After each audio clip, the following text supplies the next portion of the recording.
It's a real treat to be part of Greenville Tech's 50th anniversary. I love coming up here. I always enjoy coming up to Greenville. But as I look around at so many dignitaries attending this special occasion, I'm sorry that my good friend Lindsey Graham couldn't be here. But let me be honest, I don't have many friends who are politicians. I don't have many, which, by the way, was obviously pointed out to me in my recent departure from the USC board.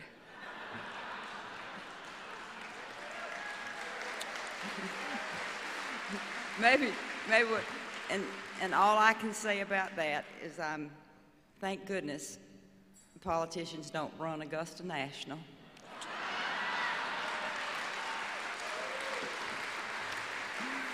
Oh boy. The main person I want to recognize is the man instrumental in making this evening possible, and that's Tom Barton, my daddy's friend. Black Cat, thank you so much. It's wonderful to see you again. Go Tigers. Tom and Daddy played with Frank Howard, another legendary figure. And obviously we don't have to talk more about Tom's legacy. By honoring Greenville Tech, we're obviously, in fact, honoring Tom's legacy and his dedication and commitment to building the outstanding institution that you are. I don't accept a lot of invitations to speak, but it is my belief that just to speak without a real purpose or message is a waste of time for both the audience and the speaker. But this was an invitation I wanted to accept. You know, I chose to come back to South Carolina. Of all the places I could live, South Carolina in my hometown of Lake City was it for me. Lake City instilled in me core values upon which I built my career and which still serve me well in my present endeavors. The lessons I learned from my parents are indelible. Lessons from the early days of the sharecropping economy that I grew up in, from the community of the people who looked after their neighbors, regardless of wealth or color. These were critical. I feel compelled by my success to do something for those that helped raise me, and not just through the financial gifts. I want to give back with thoughtful, well-researched ideas that can help our state build a more sustainable economic foundation. So along with a small group of very committed and capable people, about 10 years ago, we created the Palmetto Institute. And it has had, in retrospect, a remarkable story since. But I must tell you, as I work as hard today with my philanthropic efforts as I did in New York, but this one has been a labor of love, tempered quite naturally with a lot of frustration and impatience with my experiences in South Carolina. The lessons learned from this most recent experience is what I want to share with you tonight. The Palmetto Institute was created to establish a platform to produce, encourage, and promote thoughtful expert research on issues involving the economic foundations of South Carolina. It was a think tank. Our idea was to conduct the research, determine how we could use the research to improve the economic conditions of our state, and then work with our state policymakers to implement the results. You know, I call it a view from 30,000 feet. Good ideas, smart, well-researched, understanding of repercussions. This effort has been critical in defining South Carolina's competitiveness in a global economy and in setting forth a clear strategic plan for our state to better compete in such an economy. With this idea and this effort, as with any good product, there is development and then marketing and sales. Well, when our research crossed over into the political arena, the marketing was honest and straightforward.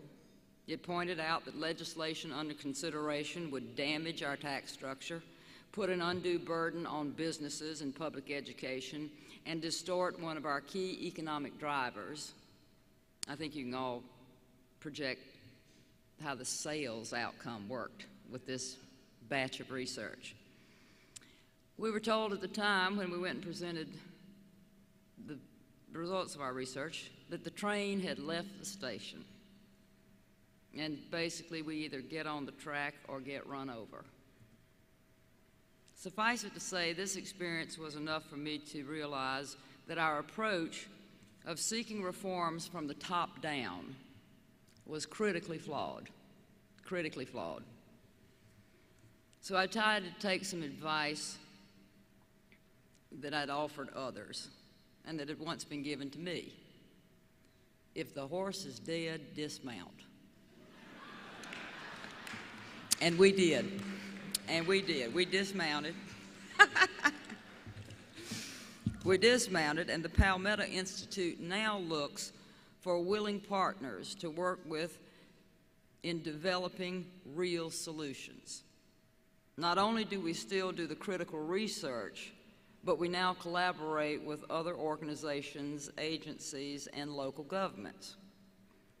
We develop public-private partnerships, and we find help to secure the resources. It's what I now call, and I've said this before, the boots-on-the-ground approach. We go direct to the individuals and groups who want to build better economic foundations and who are willing to work to achieve successes. We're making progress, and what I want to do is give you 3 examples of what we've done when we changed approaches here. The first project is called the Benefit Bank. An interesting project. The Benefit Bank is a very sophisticated software package loaded into computers located in public places in low-income communities and manned by trained counselors.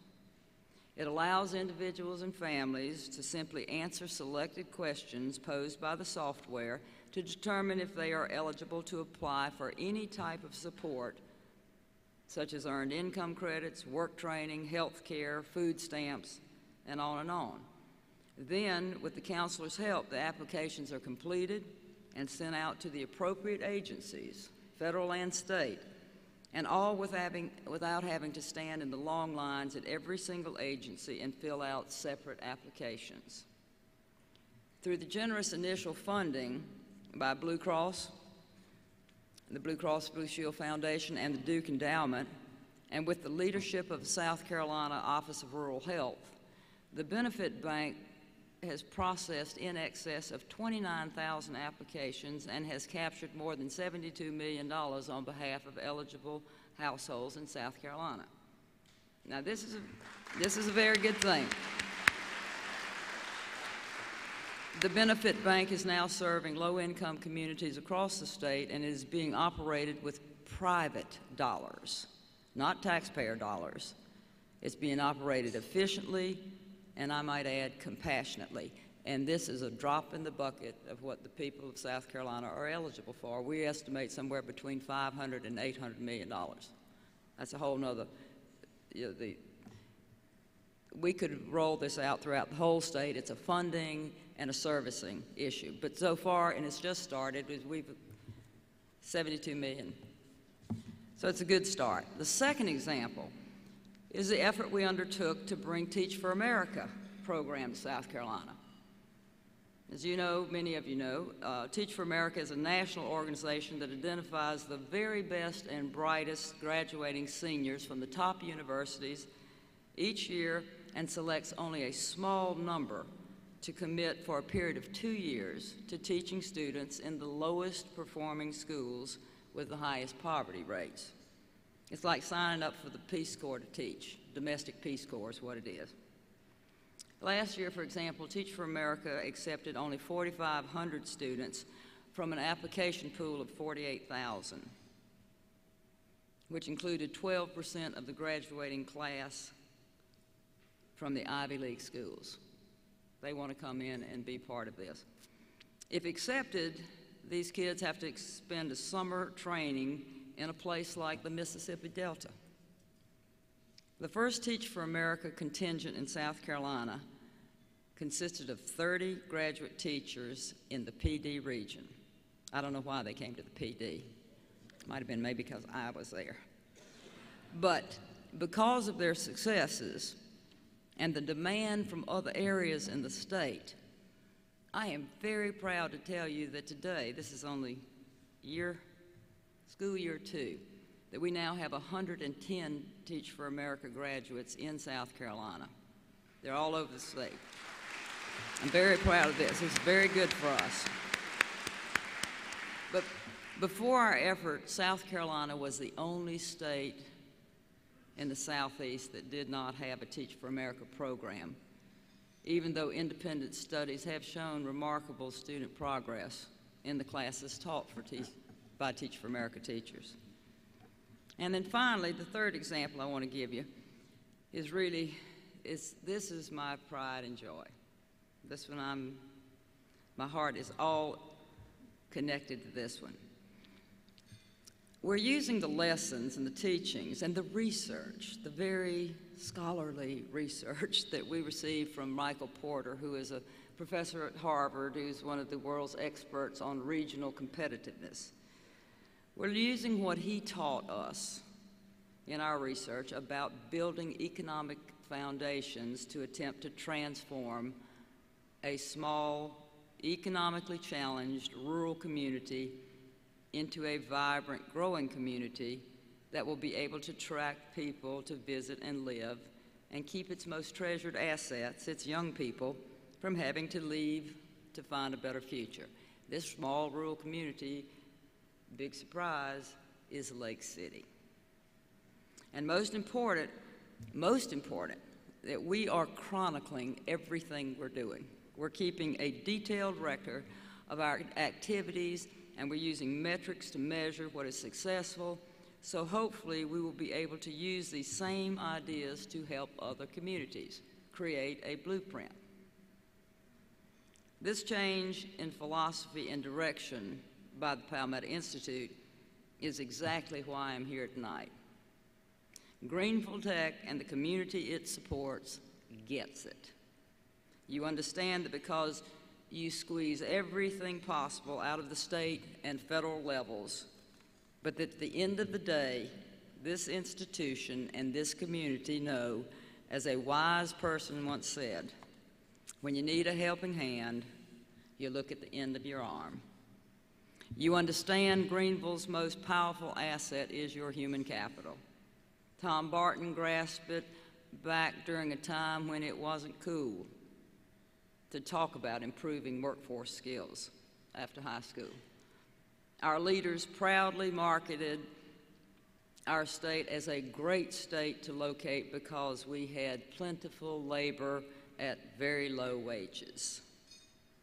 Talk about someone ahead of his time. Black cat. Today, Greenville Tech is a key economic partner in this community.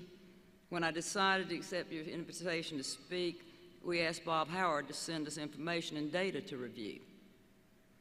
Now, you'd probably have to conduct another fundraiser to pay for the postage it took to send all the information. But it was very helpful. For me and our team, there are always basic questions which we ask to determine if the organization is truly meeting its mission. Does the organization have a strategic plan based on sound research to meet the needs of its community in today's global economy? The answer for Greenville Tech is yes. Does the organization work in a collaborative manner with business community and local academic institutions to prepare students with the knowledge and work skills required not only for existing businesses, but for future jobs? You do. Does the organization have a plan in place to measure the results of its efforts and to address any weaknesses that may be shown in its accountability studies? Once again, the answer is yes. And finally, and most importantly, does the organization design its programs to help all students have the same opportunities for a quality education and a chance in life to succeed. I'm pleased to report that you do. And in fact, the Institute played a substantial role in starting 2 of the programs you point to with pride, you at Greenville Tech. The Achieving the Dream initiative, which addresses the needs of individual students, especially from underprivileged backgrounds, to be able to meet your academic requirements. There were 4 technical education colleges chosen initially in South Carolina to implement this program, but it could never sustain itself on a statewide basis because of funding. However, Greenville Tech, along with other innovative colleges, was able to take the knowledge gained from the program and modify it for its own use. The second program we helped build is the apprenticeship program. When we started our research, we found South Carolina had one of the lowest numbers of such programs in the nation. Many employers thought we were talking about union programs.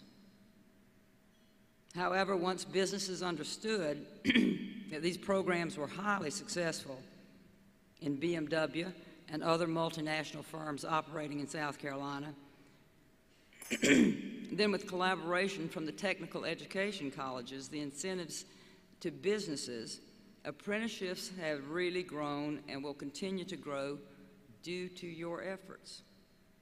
If you have any questions about the successes of the apprenticeship programs, just check the retention rate of the employees completing these programs.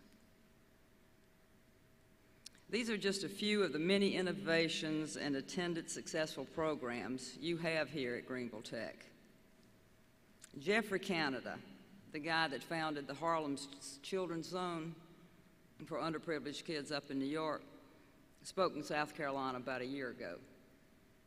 And in his remarks, he talked about the desperate people after the Hurricane Katrina, who, clinging to the rooftops, waving their shirts or whatever they had to get somebody to come pay attention to them, waiting for the federal or state governments to rescue them. But in his words, in Canada's words, he said, they did not come. They did not come. There's a similar message here for all of us. I do not mean to preach, but we are in a global struggle for our economic freedom, and if each community does not step up and take responsibility for their children's educational foundation, we will not survive. Because as Jeffrey Canada said about looking to the state or federal government to be rescued, they're not coming. They're not coming. While it may have been created in Columbia, this institution belongs to you. It will only continue to grow and to meet the needs of this community if the Greenville community continues to support it as you have done in the past and you have so clearly doing this evening. Technical education colleges must be a critical player in all efforts to reform and improve South Carolina's educational foundations. They are the foundation of our future economic viability. And because you're a critical player, you have to do more. Greenville Tech has to do more, the Greenville community has to do more, and every community has to do more. Too many children from disadvantaged neighborhoods cannot meet minimum standards in our public schools, and rather than addressing the problem, we use their poverty as an excuse. Do you know I have seen poor school districts in South Carolina talk about their scores in comparison to other poor school districts, and if they are doing better than the other poor districts, they tell you how great they're doing. Ask the administration of Greenville Tech, notwithstanding the wonderful programs they now offer through Achieving the Dream initiative, how many students get lost and never receive a certificate or degree because they simply cannot catch up? Ask the employers in South Carolina how many are looking for skilled workers outside our state because they cannot find them in our own labor force.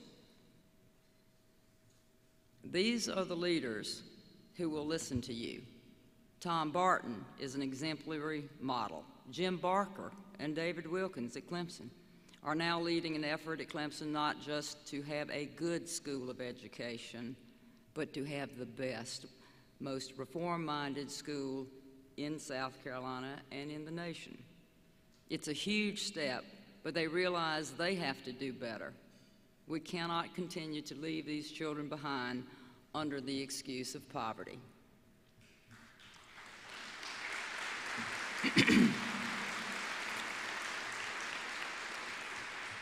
So I apologize for being so blunt and so direct on this night of celebration, as if I could do anything else. But it is not often that I get to stand before an audience who gets it so clearly as you do. Thank you for indulging me. Living in Lake City, I see how not addressing these issues affects a small community, which is why there's such urgency for communities to take responsibility for addressing the needs of its educational systems. Every day that we do nothing, some child drops out, gives up, loses hope, and will never know the opportunities to enjoy the quality of life a good education will bring them. To me, that's just not acceptable. You know, this is America. Make no mistake about it, the road out of poverty goes by the schoolhouse, and let me add, by the technical education colleges. Congratulations, Greenville Tech, on a job well done, and get back to work. Thank you. Thank you.